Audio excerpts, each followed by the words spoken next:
I think with Alex's story, it's just so enraging that the medication that he needed and that people who have passed away from rationing their medication needed is right behind the pharmacy counter. And the only reason that they did not get it and that they are not here with us today is because of our profit-driven system. 911, what's your emergency? America's healthcare system is broken and people are dying. Welcome to Code WACK, where we shine a light on America's callous healthcare system, how it hurts us, and what we can do about it. I'm your host, Brenda Gazar.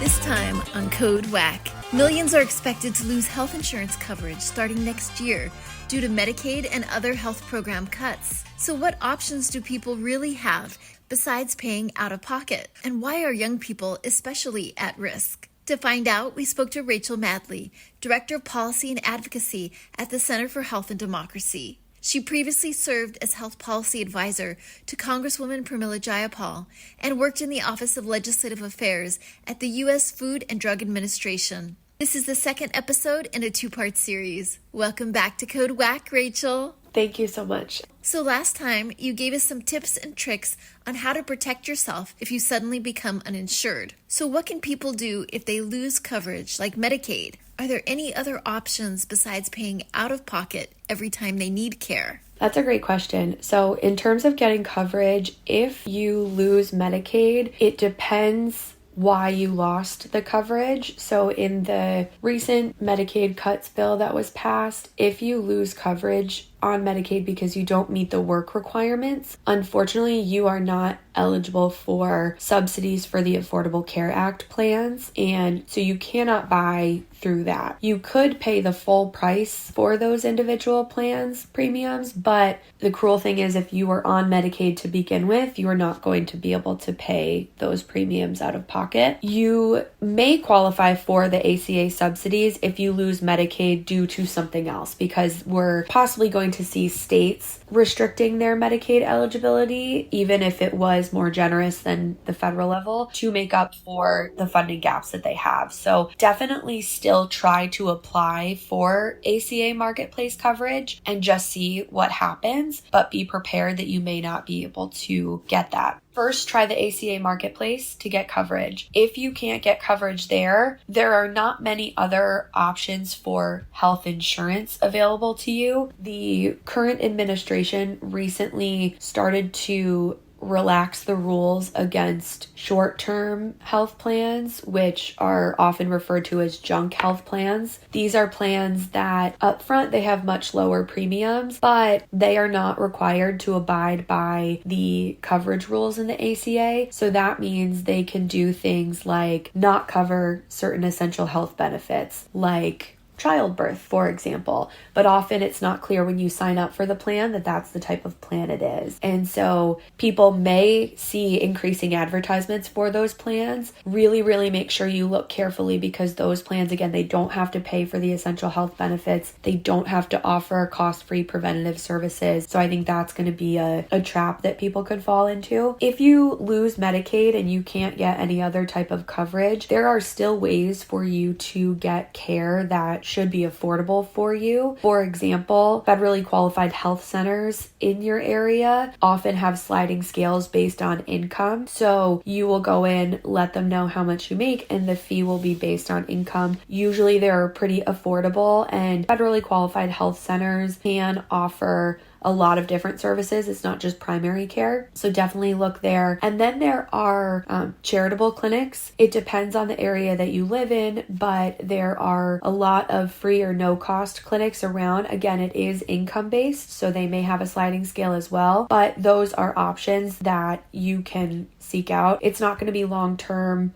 steady healthcare like you may have had when you had insurance and you see the same doctor and you have your specialists and things like that, but it will keep you alive and hopefully keep you healthy for the time that you're uninsured. And then the final thing that I want to mention that I also mentioned in the article was there's an organization, it's incredible, it's called Remote Area Medical, and they do pop-up clinics across the country that offer free medical, vision, and dental care to anyone. The clinics are often often held on weekends. They get very busy, again, just because of the crisis that we have in our healthcare system right now. But again, if you are having a really big issue or something that's really worrying you, or you have, horrible tooth pain and you don't have dental insurance, you can seek out one of those clinics and you will be able to get treatment there. But again, it's not the way that people should have to get treatment. But if you're in a pinch, seek out care there to get yourself by. And I like to think of it as we build a better system for later, to make sure that everyone is still around for when we get to that better system. Wow. That's a great service. And what's the name of it again? Remote area medical. And is that mostly in remote areas, or is it also in urban areas? So in recent years, they have had to expand to urban areas as well, because again, it's not just remote or rural areas or a certain part of the country that's seeing this crisis. It's everywhere. So they, a few weeks ago, had a clinic in Philadelphia, and then in a few weeks later, they're having one in rural Tennessee. So they really go all over the country now. And does that work on a sliding scale? No, that's totally free. Good to know.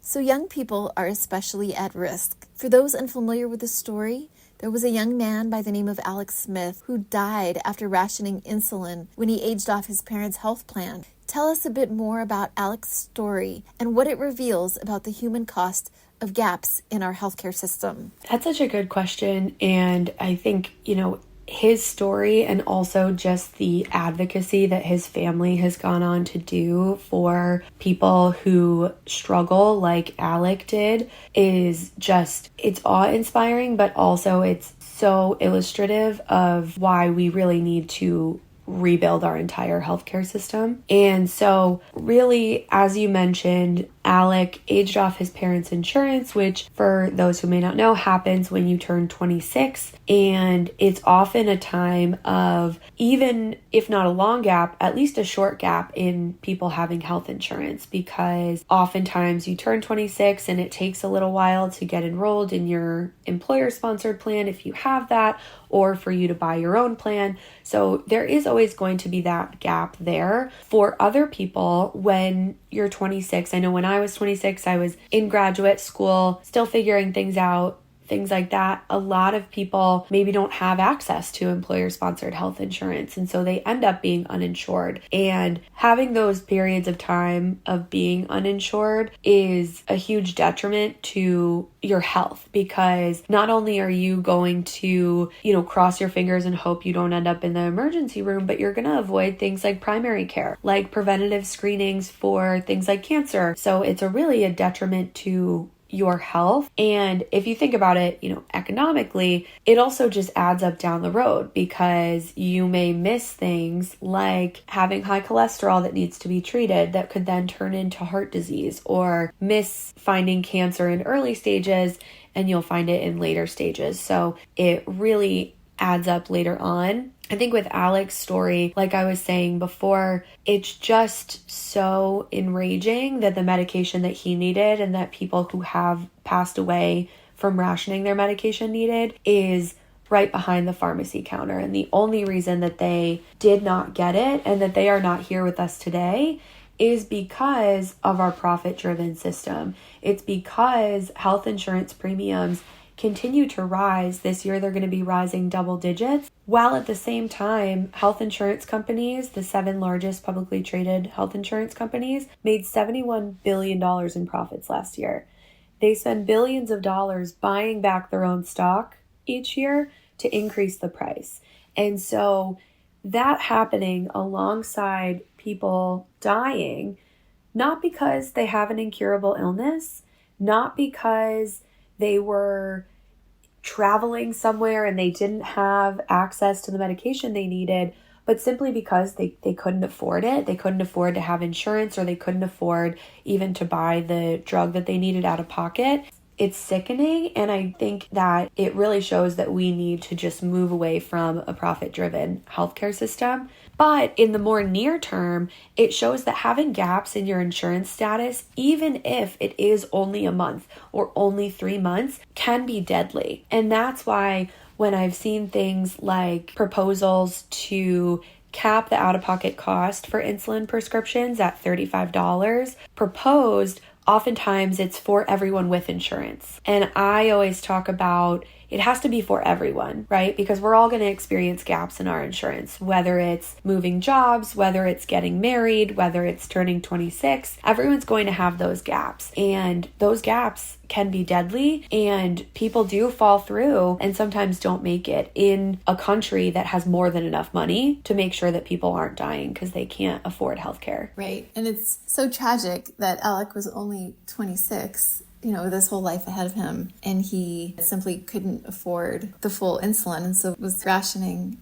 his medicine that he needed to survive, thinking that somehow he would be okay. I'm sure thinking that it wouldn't affect him or that he had no other choice, essentially. Definitely. And I think, diabetics from the beginning were taught what will happen if your blood sugar is too high and it stays too high for a long time. And so people who are rationing their medication often know what could happen, but they, like you said, they have no other choice. And I thankfully have never had to ration my insulin, and that I'm so incredibly lucky because of that. But when I was doing what I spoke about before, keeping my insulin pump sites in longer than I was supposed to, there's a big risk of infection. Since it's like kind of an internal injectable thing, it can be a bad infection. And I knew that, and I was kind of always gambling with that. But to me, that was worth the risk because I could conserve insulin, and I knew that I was barely affording my insulin anyway. Oh, great. And if you feel comfortable, and can you tell us a little bit about what they're doing to push that fight forward? Definitely. So from what I have seen, I think the most powerful thing that they have been doing is just sharing his story and also sharing the stories of others who have passed away due to insulin rationing. And I think it's a really powerful way to kind of let people know what the risks are, because some people, especially, often when you're younger, you may not have health issues and things like that. And so you might be able to get by not being insured for a little while. And so sometimes, and even,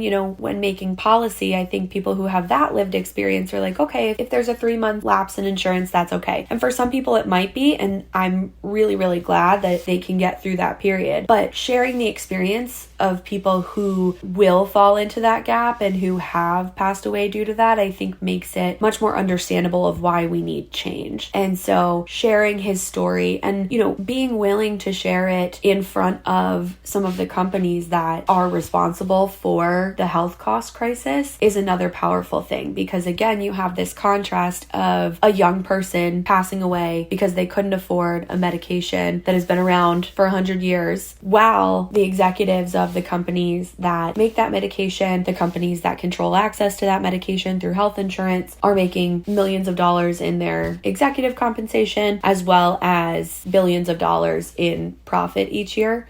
That contrast is really something that I think it puts it into perspective of just how incredibly backwards this whole system is. Yeah. Do you know if it sparked any change in terms of either these companies offering programs or any legislative change even? That's a great question. So at the state level in Minnesota, they were able to pass a law that ensures that insulin is affordable for people. And I'm not an expert on the specifics there, but I do know that some other states have started to look at legislation like that. The pharmaceutical companies, as I mentioned before, have those patient assistance programs. Personally, I believe that those patient assistance programs, they have so many stipulations on them that they're not meant to be a long-term solution, and they're not comparable to the company just lowering the list price of the medication. It does seem like they were put out there due to public pressure. And again, they're useful for a short term, but I think if the companies, really wanted to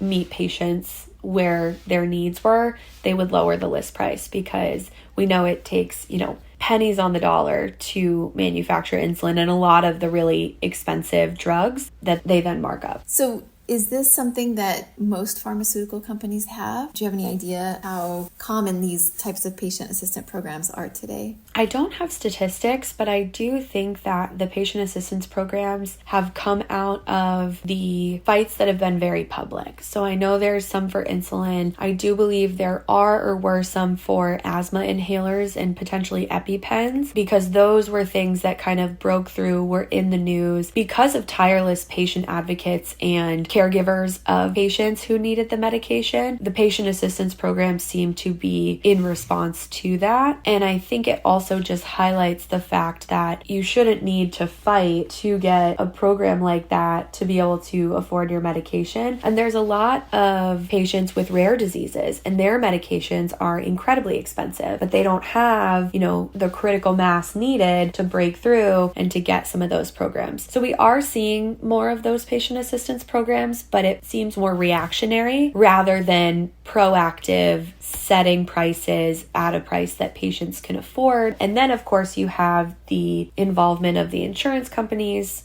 through the pharmacy benefit managers, and they have started to mark up drugs even more so that the insurance company can get some profit. And so all of that put together has just really led to real difficulty in people getting their medications. And so the patient assistance programs have been a reaction to that, but they're definitely not sufficient, and they're not addressing the root causes. And it sounds like you said you have to meet certain criteria to even be able to receive medication. Is it at a discounted cost? Yeah, typically it's at a discounted cost. So for example, the Eli Lilly insulin program, I believe it's $35 out of pocket. And I haven't looked very recently, but there used to be like lifetime limit on how much you could get from the program, which again, type 1 diabetes has no cure. So you will need insulin for your lifetime. So if you hit that limit, you're out of luck. And then sometimes there are other requirements that you have to meet as well. And so if somebody is interested in checking to see if there is a patient assistance program, how could they go about doing that?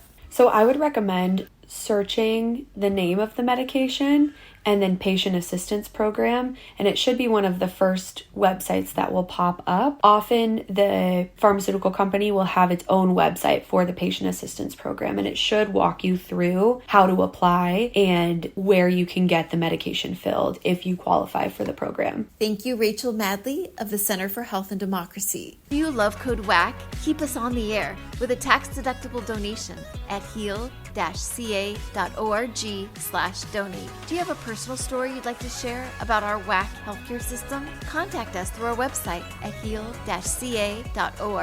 And don't forget to subscribe to Code WACK wherever you find your podcasts. Code WACK's powered by Heal California, uplifting the voices of those fighting for healthcare reform around the country. I'm Brenda Gazar.